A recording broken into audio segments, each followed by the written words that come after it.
Oke, hari ini kita akan ngebahas soal misinformasi, disinformasi, hoax, atau apapun yang berkaitan dengan COVID-19. Nah, yang akan aku wawancarai adalah Kak David. Kak David ini virologis dan PhD candidate di Osaka University. Nah, tapi apa itu virologis? Apa sih Kak David tuh ngapain sih? Terus ngapain sih pakai jaket lab itu? Itu apa maksudnya?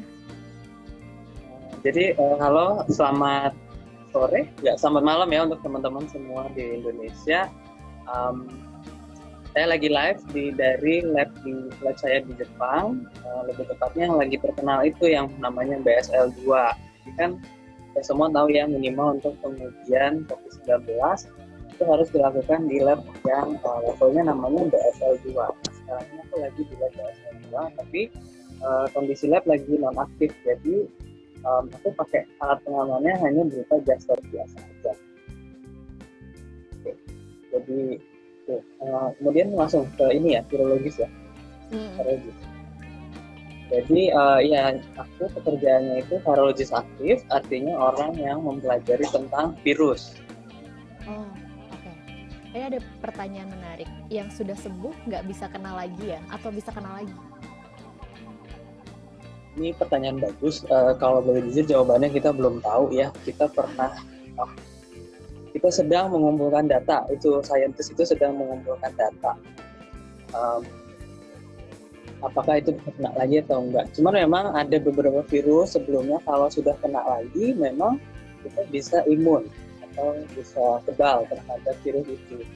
Tapi nggak semuanya. Dan kita tahu kasus yang paling dekat sama kita aja, dengue aja nggak begitu ceritanya. Memang karena cara menginfeksi, mekanisme infeksi antara virus satu dengan virus yang lain itu berbeda. Jadi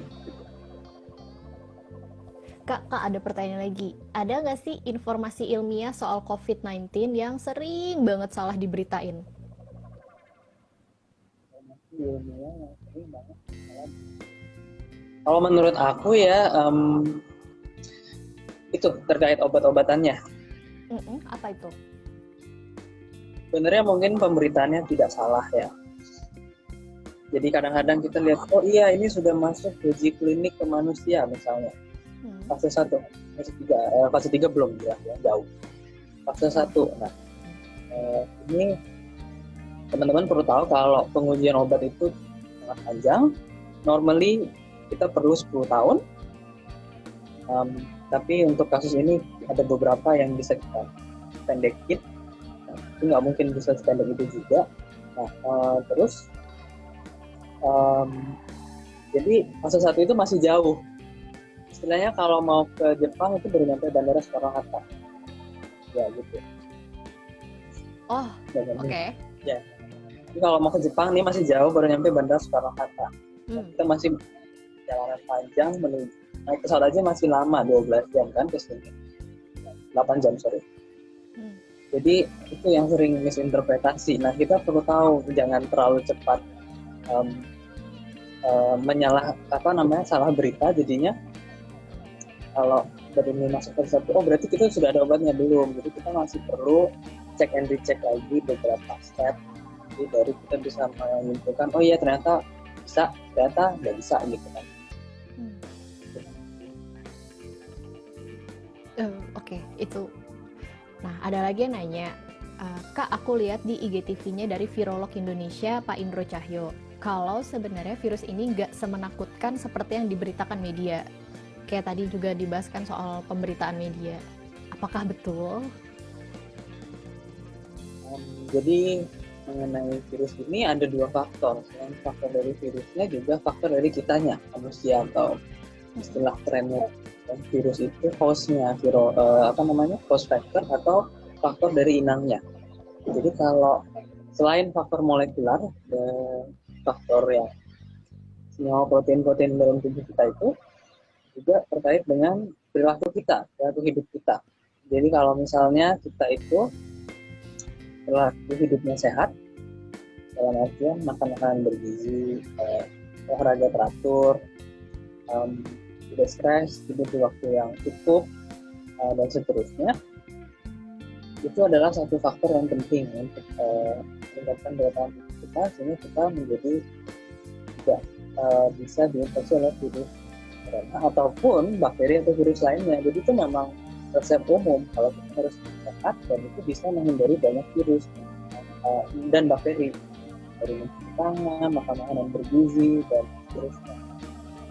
Tadi juga ada yang nanya soal vaksin, karena banyak juga kan pemberitaan soal vaksin. Tahun ini sudah akan ada vaksin COVID-19. Apakah itu hoax atau itu informasi yang tidak lengkap? Kita akan berusaha dengan keras ya untuk mengembangkan vaksin, termasuk di lab saya juga kita mengembangkan vaksin dan diagnostik arahnya nanti ke sana.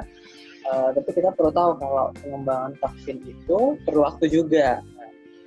Dalam waktu dekat sih tidak mungkin ya, karena kita punya timeline yang kita harus menguji lagi di manusia, menguji di sini, menguji di sini. Jadi memang kita sudah punya sistem check and balance yang sangat panjang.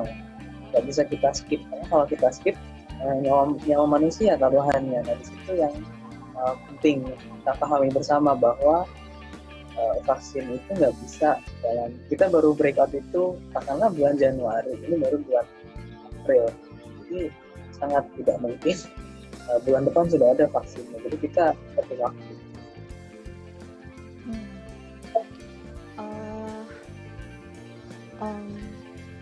Tadi juga menarik yang Kak David bilang soal bahwa manusianya sendiri pun juga mesti menjaga diri. Yang banyak sekarang dilakukan kan semacam physical distancing atau social distancing. Kayak seberapa penting sih kegiatan atau aksi ini dalam pandemi seperti ini? Jadi pertanyaan saya nih ke teman-teman, misalnya nih ya, mungkin kita udah lebih mengerti tentang komputer dan kita semua hampir mengerti tentang komputer karena zaman kita milenial ke sana. Kalau misalnya komputer di kantor kita atau di sekolah kita kena virus, maka yang pertama kali kita lakukan adalah apa? Pasang anti, enggak ya? Pasang antivirus. Kenapa? Ya, kena ceritanya, udah kena. Oh, udah kena. Cabut si komputer ya, biar nggak. That's right, Mbak, itu. Oke. Jadi komputernya kita mematikan seluruh jaringan wireless atau apapun. Kurang lebih analogi dari physical atau social distancing ini seperti itu. Kita belum bisa mengidentifikasikan, kita belum tahu antivirus merek apa yang cocok untuk komputer kita itu. Ini virusnya apa sih tipenya? Hal pertama yang harus segera kita lakukan adalah break. Kita potong dulu jaringannya supaya komputer teman-teman kita yang lainnya itu nggak kena. Jadi seperti itu caranya. Itu kenapa physical dan social distancing penting, karena kita harus membreak alur penularan ini, rantai penularan ini.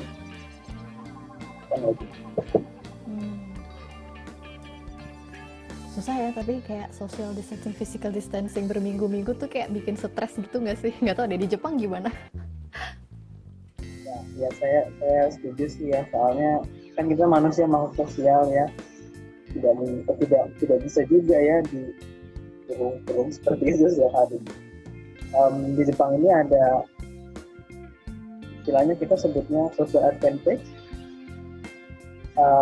Social advantage itu karena memang orang Jepang itu sudah auto physical distancing ya, memang budayanya mereka itu tidak sehangat kita gitu loh. Dalamnya kalau kita ketemu kan salam-salaman, peluk-pelukan, cium tangan dan sebagainya. Nah ini perbedaan budaya, jadinya itu ada advantage dari budaya yang lain. Tidak se-close kita, tapi mungkin kita juga nggak se-close orang Italia sudah yang lebih belajar. Barangkali karena itu kali ya sih, maksudnya di Italia juga penyebarannya begitu cepat. Atau karena culture. Ya, kemudian ada juga masalah demografi, semuanya sangat berpengaruh. Jadi populasi orang tua dengan orang muda itu berpengaruh. Kemudian kalau orang muda tidak sehat juga masalah. Jadi kan kayak misalnya teman-teman yang kerja sampai malam. Teman-teman yang belajarnya sampai malam juga, atau yang sudah merokok, atau ternyata minum-minum dan sebagainya, itu akan berpengaruh. Jadi virus ini, ya virusnya sih mungkin sama ya, Italia, China, Amerika, Eropa, Jepang, Indonesia, mungkin untuk virusnya sama, tapi ada faktor lingkungan lain yang mempengaruhi juga, yaitu ya faktor orangnya. Terima kasih banyak Kak, domo arigato. Gitu.